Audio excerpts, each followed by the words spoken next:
We're with the Conference of European Rabbis in Antwerp, Belgium, and we're with Rabbi Ephraim Mervis, Chief Rabbi of the UK. Shalom. Shalom, hi. So, every rabbi has his own challenges, his own mission. What's the significance of gathering here rabbis from all Europe and from all around the world? This conference is absolutely brilliant. I've been coming to the Conference of European Rabbis since 1986. At that time, we had 70 rabbis, only from Western Europe. At this one, I think there's close to 300 rabbis. The majority are from Eastern Europe. We've seen a miracle in front of our own eyes. It's the development of Judaism on this continent. We've come to celebrate what we have in common. There are many lonely rabbis from isolated communities.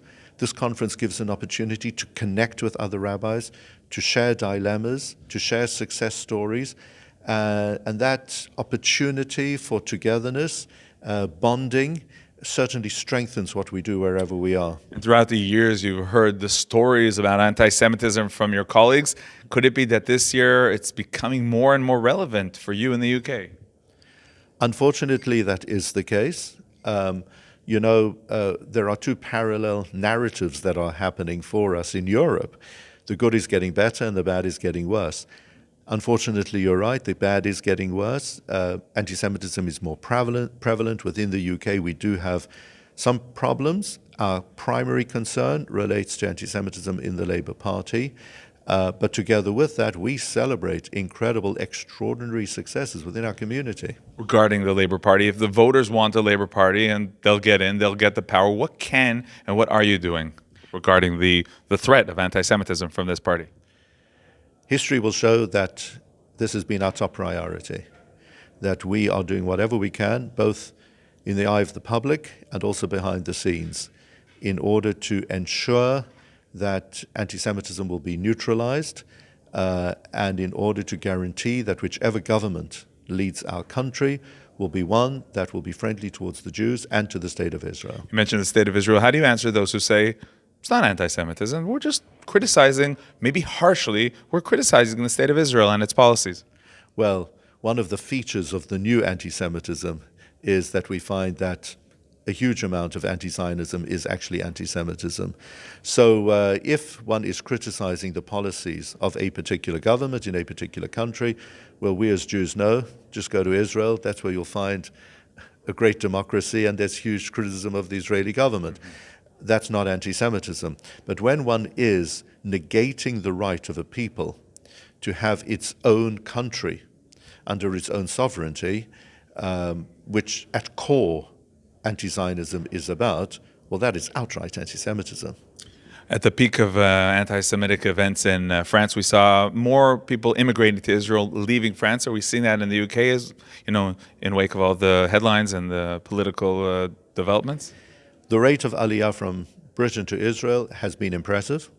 We are exceptionally proud of our Olim to Israel. It's something that... You're saying that's part of the good that's getting better. Well, it continues to be a very positive feature of Jewish life in the UK. There are many Olim from Britain in Israel. We're proud of them. Many people in Britain who have a second home in Israel, many people who tour. We're very lucky because we're close geographically to Israel. And at the same time, we've noticed in the last 3 years that actually Aliyah to Israel has dropped slightly year on year. So there is no expression in reality of any deep concerns.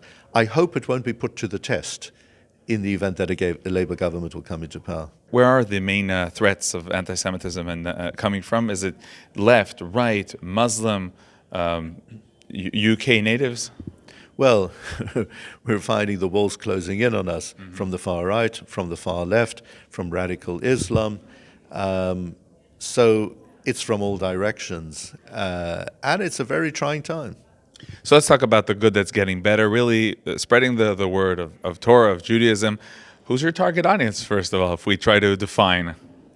Well, we're living in a challenging age.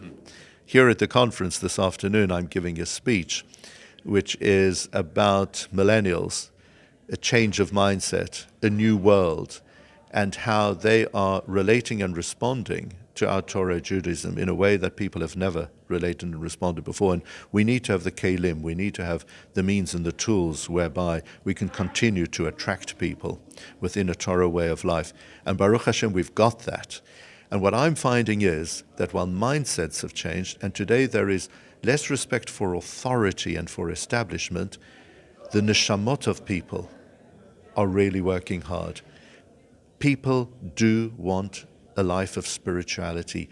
They're yearning for an expression of their soul.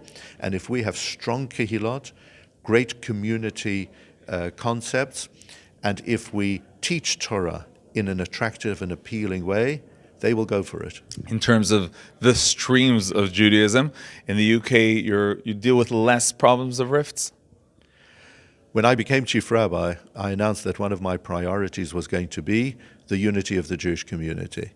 We've got enough troubles of threats from without. We need to be united within. That doesn't mean to say that we should agree on everything. I'm not talking about uniformity, I'm talking about unity. The example that I give is one of a symphony orchestra. This is an idea from Rav Kook, who defined shalom, Jewish peace, as being like the symphony orchestra. It was in the concept of a Torah he gave about Talmidei Chachamim Marbim Shalom Ba'olam. Torah students increase peace. Hey, but wherever you go, they're arguing with each other, but that's where it is a machloket l'shem shamayim, an argument for the sake of heaven.